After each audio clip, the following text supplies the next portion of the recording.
बिस्मिल्लाहिर्रहमानिर्रहीम। अल्लाहुम्मा सल्ली अला सय्यिदिना मुहम्मदिन व अला आलि सय्यिदिना मुहम्मद। अस्सलाम वालेकुम व्यूअर्स, की हाल है तुहाडा।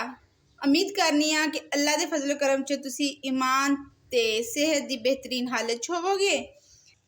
घर च सालन कट होए तो क्या जांदा है कि अज की पकाइए, ते कहंदे ने आलू दी भुजिया बना लो। परफेक्ट भुजिया किंज बनदी है मैं अज तुहानू बिल्कुल दसांगी, ते उहदा मज़ा इनक्रीज किस तरह किया जाएगा वो मैं तुहानू दसांगी। ते लुक वाइज भी बहुत ज़बरदस्त बनेगी ते खान च भी उहदा मज़ा बहुत ज़्यादा होवेगा। ते आओ जी असी आलू दी भुजिया बनाना स्टार्ट करने हैं। ते उहदे वास्ते सानू चाहिदा है काली मिर्च, लाल मिर्च, हल्दी पाउडर, जीरा कुटा होया, ते नमक लिया हाफ टी स्पून ते होर मसाले लेने 1/4 टी स्पून। एक प्याज लिया उन्हें भी असा ग्राइंड करके ते ओहदा पेस्ट बना लिया है। अदरक लहसुन का पेस्ट भी असा बना लिया है। ते असी 2 टमाटर लिए ने ते 3 सब्ज़ मिर्चां लिया ने ओहदा भी असा पेस्ट बना लिया है। ते हाफ kg असी आलू लैके ते उन्होंने इन्हां नू चिप्स की शेप च लंबाई जिन्हों फिंगर चिप्स कहते हैं ओहदी शेप च कट लिया। ते यह दही है ते दही असी यूज़ करांगे 3 टेबल स्पून। ते ਇਹਦੇ ਵਿੱਚ आयल जाएगा 1/4 कप। ते आइयो असी हुण बनाने आ।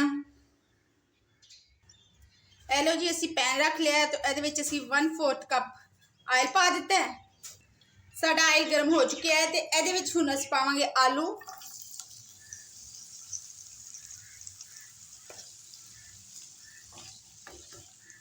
ते असी ਇਹਨੂੰ ਇਹਦੇ ਵਿੱਚ 2 ਤੋਂ 3 ਮਿੰਟ फ्राई करांगे।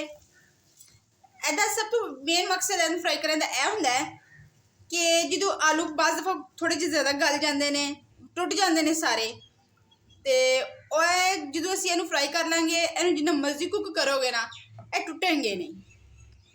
ਇਹ ਮੇਰੀ ਪਹਿਲੀ ਟਿਪ ਹੈ ਤੁਹਾਡੇ ਵਾਸਤੇ ਕਿ ਇਹਨੂੰ ਇਸ ਤਰ੍ਹਾਂ ਫਰਾਈ ਕਰ ਲਓ ਤੇ ਆਲੂ ਟੁੱਟਦੇ ਨਹੀਂ। ਇਹ ਵੇਖੋ ਸਾਨੂੰ ਆਲੂ ਕਿਹੜੇ ਨੇ ਆਇਲ ਦੇ ਵਿੱਚ ਫਰਾਈ ਕਰਦੇ 2 ਮਿੰਟ ਹੋ ਚੁੱਕੇ ਨੇ। ਹੁਣ ਅਸੀਂ ਇਹਦੇ ਵਿੱਚ ਪਾਵਾਂਗੇ 2 टेबल स्पून अदरक लहसुन का पेस्ट। असी और डाल के इन्हू हिला लांगे।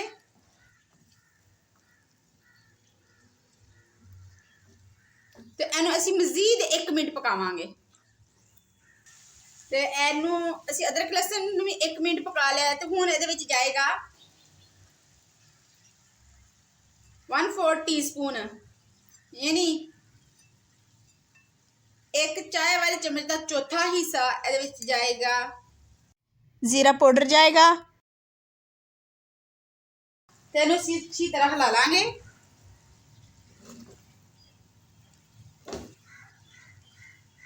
असी पेस्ट बना के रखिया सी ਉਹ ਪਾਵਾਂਗੇ ਤੇ ਨਾਲ ਹੀ ਅਸੀਂ ਪਾ ਦੇਵਾਂਗੇ टमाटर ਤੇ मिर्चां ਦਾ पेस्ट। ਇਹ ਲੋ ਤੇ ਹੁਣ ਅਸੀਂ ਇਹਨੂੰ ਬਿਲਕੁਲ फुल फ्लेम ਤੇ पकाना है। ਤੇ ਇਹ बनेगी मसाले वाली भुजिया और खान च भी बड़ी मज़े ते लुक वाइज भी बड़ी मज़े दी होएगी। ਇਹ ਵੇਖੋ टमाटर ते प्याज ਦਾ पानी खुशक हो गया। ਹੁਣ ਅਸੀਂ ਇਹਦੇ ਵਿੱਚ ਪਾਵਾਂਗੇ दूसरे स्पाइसिस ਜਿਹਦੇ ਵਿੱਚ हल्दी, लाल मिर्च पाउडर ते काली मिर्च पाउडर। ਇਹ ਲਿਆ ਅਸੀਂ चाय वाला जो चम्मच है ना वह चौथा हिस्सा। तो यह जे अद्धा चाय का चम्मच असी इहदे विच पा देंगे। अच्छी तरह साफ कर लांगे असी। अच्छी तरह साफ करने तो बाद असी इहनूं मिक्स कर लांगे। असी मसाले सारे मिक्स कर लेने। तो हुण इहदे विच पावांगे 3 सब्ज़ मिर्च साबत ते 3 टेबल स्पून असी पावांगे इहदे विच दही।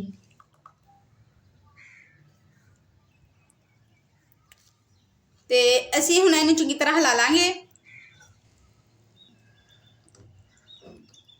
ऐसी डिश है जी हर घर च बनाई जाती है तो हर कोई अपने अपने अंदाज नाल बनाता है तो अपने अपने तरीके नाल बनाता है। तो इनू भी मैं अपनी ही स्टाइल नाल बना रही हाँ, पर यह खान च ते वेखण च बड़ी मज़ेदार दी बनेगी। हुण असी इनू डांप के ते 2 मिनट तक पका लांगे ताकि असी मसाले वाली रखनी है। असी मसाले वाली खांगे ਇਹ ਲਓ ਜੀ। ਹੁਣ ਅਸੀਂ ਇਹਨੂੰ ਡਾਂਪ ਦਾਂਗੇ। ਡਾਂਪ ਕੇ ਅਸੀਂ ਇਹਨੂੰ 2 ਤੋਂ 3 ਮਿੰਟ ਪਕਾਉਂਦੇ ਹਾਂ। ਸਾਨੂੰ ਪਕਾਉਂਦਿਆਂ 2 ਮਿੰਟ ਹੋ ਚੁੱਕੇ ਨੇ ਤੇ ਹੁਣ ਅਸੀਂ ਇਹਦਾ ਕਵਰ ਚੁੱਕਾਂਗੇ। ਵੇਖੋ ਕਿੰਨਾ ਖੂਬਸੂਰਤ ਸਾਲਨ ਲੱਗਦਾ ਪਿਆ। ਤੇ ਅਸੀਂ ਹੁਣ ਇਹਨੂੰ ਹਿਲਾ ਲਾਂਗੇ ਥੋੜਾ ਜਿਹਾ। ਦੇਖੋ ਕਿੰਨਾ ਮਸਾਲੇ ਵਾਲਾ ਸਾਲਨ ਹੈ। ਤੇ ਅਸੀਂ ਹੁਣ ਇਹਨੂੰ ਡਿਸ਼ ਆਊਟ ਕਰਾਂਗੇ ਤੇ ਅਸੀਂ ਵੇਖਦੇ ਹਾਂ ਗਲਿਆ ਆਲੂ ਕਿ ਨਹੀਂ।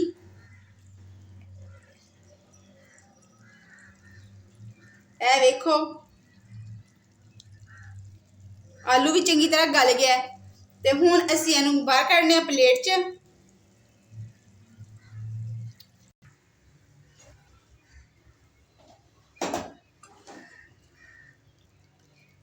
ਇਹ ਇੰਨੀ ਮਜ਼ੇਦਾਰ ਦੀ ਭੁਜੀਆ ਬਣਦੀ ਹੈ। ਤੁਸੀਂ ਇਹਨੂੰ ਚਾਵਲ ਨਾਲ ਸਰਵ ਕਰੋ, ਇਹਨੂੰ ਰੋਟੀ ਨਾਲ ਖਾਓ, ਪਰਾਠਿਆਂ ਨਾਲ ਖਾਓ, ਤੁਹਾਨੂੰ ਬਹੁਤ ਮਜ਼ਾ ਆਏਗਾ। ਤੇ ਉੱਤੇ ਤੁਸੀਂ ਥੋੜਾ ਜਿਹਾ ਧਨੀਆ ਪਾ ਲਵੋ। ਤੇ ਇਹ ਵੇਖੋ ਜੀ ਅਸੀਂ ਇਹਦੇ 'ਤੇ ਧਨੀਆ ਵੀ ਪਾ ਲਿਆ ਹੈ।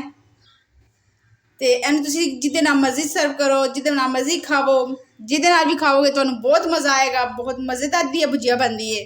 ਲਾਈਕ ਵੀ ਕਰਿਆ ਕਰੋ, ਸ਼ੇਅਰ ਵੀ ਕਰਿਆ ਕਰੋ ਤੇ ਸਬਸਕ੍ਰਾਈਬ ਵੀ ਕਰਿਆ ਕਰੋ ਤੇ ਸਾਡੀ ਵੀਡੀਓ ਵੇਖਿਆ ਕਰੋ ਤੇ ਪੂਰੀ ਵੀਡੀਓ ਵੇਖਿਆ ਕਰੋ ਤਾਂ ਕਿ ਤੁਹਾਨੂੰ ਪਤਾ ਚੱਲੇ ਕਿ ਸਟੈਪ ਬਾਏ ਸਟੈਪ ਅਸੀਂ ਕੀ ਕਰ ਰਹੇ ਹਾਂ ਤੇ ਉਹਨੂੰ ਕਿੰਝ ਪਕਾਉਣਾ ਹੈ। ਤੇ ਚਲੋ ਠੀਕ ਹੈ। ਹੁਣ ਸਾਨੂੰ ਇਜਾਜ਼ਤ ਦੇਵੋ। ਅੱਲਾ ਹਾਫਿਜ਼। ਮੁਹੰਮਦ ਸੱਲੱਲਾਹੁ ਅਲਾ ਸਯ्यिदना मुहम्मद व अला आलि सय्यिदना मुहम्मद।